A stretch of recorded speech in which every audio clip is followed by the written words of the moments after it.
Imagine leaving behind your home, wealth, and family, not just to escape oppression, but to build an entirely new society from the ground up.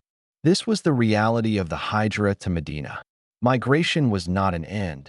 It was the beginning of shaping a civilization that would change the world. The Hijra was more than a physical journey.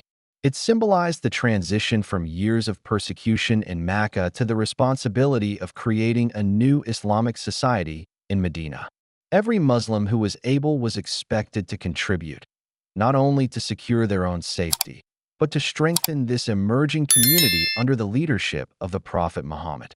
From the very beginning, the Prophet faced three distinct groups in Medina. 1. The devoted companions, Sahaba, a community of believers now united under one leader.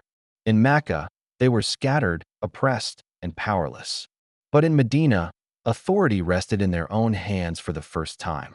This meant they had to build a system, political, social, and economic, that reflected Islamic principles.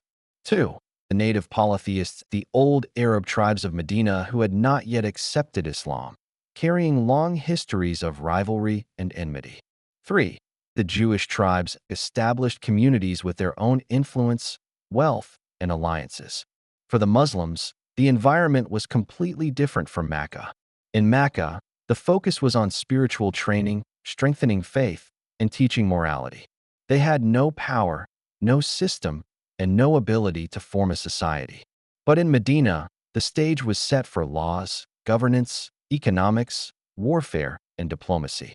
This was a turning point, time to create a community distinct from the ignorance of Jahiliyyah and different from every civilization of its time.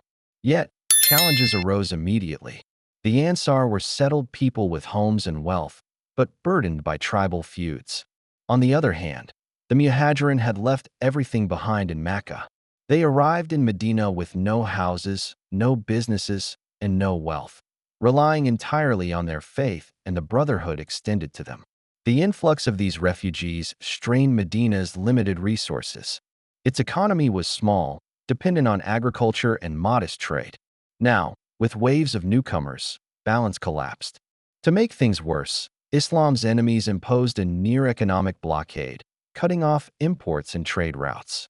The city faced real scarcity and hardship.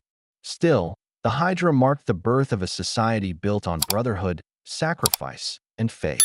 The Prophet's leadership would transform these early struggles into the foundation of a global civilization.